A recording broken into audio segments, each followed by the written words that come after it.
Hello. I'm gonna give you the date. It is September 14th. This week is a big week. I don't know what vlog number this is, but I'll obviously number it once I upload it. It has been a bit crazy. I just got done with a really important meeting, so let me tell you about the meeting first.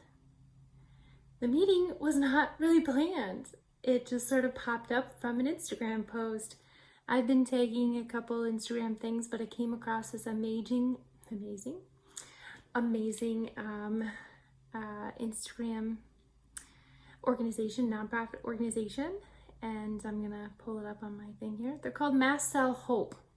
You can go to mastcellhope.org, their nonprofit organization. I'm gonna read you their mission statement here, because this is what attracted me to their organization. And basically when I found them, I was like, and this is what I'm talking about.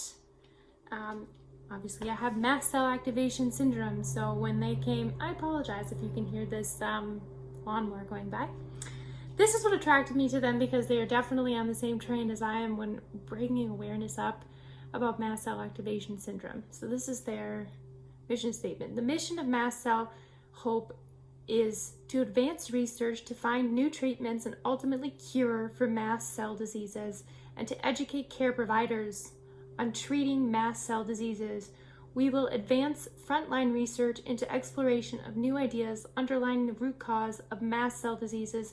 Our goal is to help patients by encouraging physicians, nurses, and staff to understand mast cell diseases and to support researchers in identifying new treatment modalities. So then I tagged them in one of my Instagram posts. All of a sudden, the president, Bonnie, messaged me on Instagram, was like, let's have a phone call. And I'm sort of sometimes a bit nervous when it comes to phone calls and new people. But I was like, okay, let's do it tomorrow. And she was like, okay. And I was like, okay, here we go. So I had a long conversation with her, and she was like, you sound like me. And then by the end of it, I was like, we are the same person. We both want to advocate for people. We both want to find a cure. We are both have fire inside of us. We are not going to sit still on things like this. We are going to advocate. We are going to inspire. We are going to get you going. We are going to give you the tools, and we're going to put you out there. If you don't use the tools, that's not our fault. We're going to help you get there. Mast Cell Hope is finding that cure. She's talking with pharmaceutical reps. She's out there doing the research, and they are finding the cure and finding remission. They are actually doing it. Sorry, this is really loud. There they go. So we had a long, great conversation about mast cell and my journey and everything like that, which if you click back to all these other things, vlog number 9 sort of condenses everything into one, and the speech I gave. But if you want to start at the beginning and work your way up, that's all in there too in all my vlogs. So yeah, that happened today. Why is it so loud? I'm sorry. This was the worst time to start the vlog. If I would have known that was happening, I wouldn't have done it. So yeah, that happened today. And I've been trying to educate doctors on mast cell because and of course the doorbell rings. I've been trying to educate doctors on mast cell because the difficulties of trying to get doctors to recognize that seizures happen because of mast cell. Neurologists do not recognize it. Even a neuroimmunologist does not recognize it. And mast cell is an autoimmune disorder, and seizures happen with it. So neuroimmunologist, autoimmune, neurologist, seizures, they do not recognize mast cell. That's a bit confusing. Hey. Hi, she is out, but you're welcome to work. Hey. She's out right now, but you're welcome to work. I'm sorry, it's so loud out there, I can't hear you. She's out right now, but you're welcome to work. All right, thank you. I'm just gonna prime this spot on the door. Okay. Sorry about that. They're fixing the door right now. So yeah, recognizing seizures for mast cell activation syndrome is very difficult. even though if you type in non-epileptic seizures, it says allergies, a cause for those seizures, but they do not recognize mast cell activation syndrome as a neurological problem. Brain fog, neurological, seizures, neurological, but then all of a sudden you get to mast cell. Anyway, my big week, my problem, what's going on this week? This week is when I drop all of my meds. And by this week, I mean tonight. I am dropping everything. Yes, everything. Yes, everything. I am dropping my medical cannabis. I am dropping, I don't want to talk about all my meds on here. Yeah, so we're not going to talk about all my meds on here. I prefer not to talk about all my meds on here just because there are people and little eyes on here who I don't want them running to cabinets and being like, I know that medication, maybe that will help me. So I prefer not to talk about medications on here. Anyway, all the medications that I've been on to suppress all of my symptoms, I have to stop all of the medications tonight and go cold turkey for 36 hours before my EMG. So tonight I will stop the medication and then I can take them again on the 16th after my EMG. So this will be the longest time I've gone without medication to test if I have a stiff person. This is sort of my last shot with this one neurologist. This will be very difficult and scary, and to say the least, I am prepared for hell. I am prepared for possibly full detox. I am prepared for seizures, convulsions, possibly my whole body turning into stone. Everybody's warned me for the worst of the worst on the stiff person pages.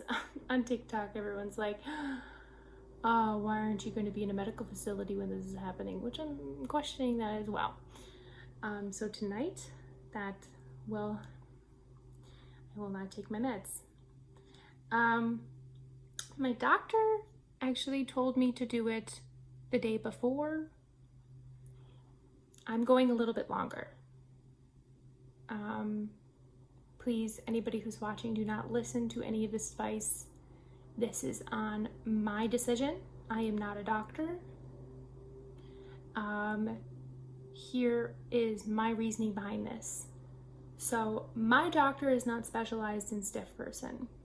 Johns Hopkins is the only hospital in the world that specializes in stiff person. As I report on EMGs on the Cedars-Sinai page, they usually have you stop taking your meds 3 to 6 days before the EMG. Johns Hopkins study specifically on stiff person for their EMG, they do 3 days before your EMG. My doctor asked me to take it off 1 day before. Talking on the stiff person support page, they all recommended that I stop it 3 days before, or else you're going to get a false negative because those medications will still be in your system, which will keep your muscles still relaxed. So I'm trying to go a little bit longer, but I'm also have hesitancy because I'm scared. So yeah, if I get a false negative, I might have to push to do this again, and I might have to show them the studies, and then I might have to do this again, and I'll have to go 3 days without the medications.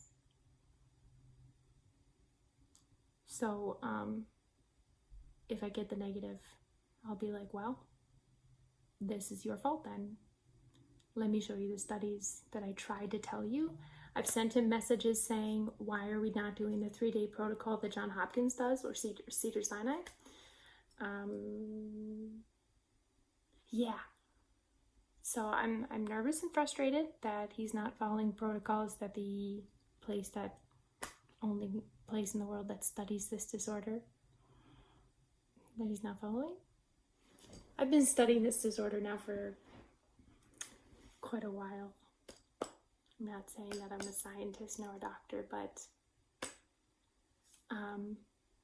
when all you do is study one disorder and your doctor, yeah, it gets really frustrating when you don't feel heard. That is on that. Yep. Tomorrow I have a doctor's appointment with my hematologist, who I've been waiting about a month to meet with. I don't know if you can see. My iPad is in black and white, so I don't know what my videos look like till I post them and look on my phone. So I don't know if you can see that I look like a bit like yellowy white. That is because I have been on very low iron since May. Well, that's when we noticed the numbers, but they could have been lower before, but they just never checked it. But I've been low since then, and they've just not done anything. Yeah, but we decided this last time the numbers came in, we're like, changing the diet's not going to do much because I can't change my diet because of my mast cell. And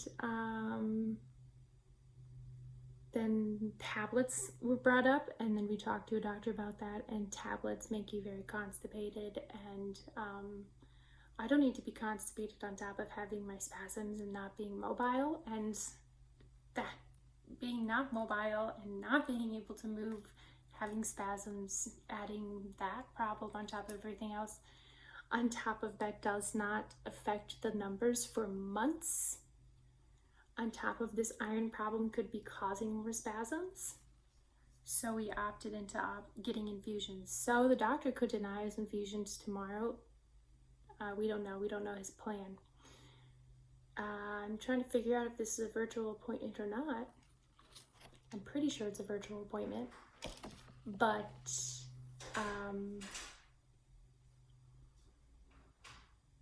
if we start infusions, I hope we don't start it while I'm off the meds and during this EMG process. This is all clashing into one situation. Also, I got my heart monitor.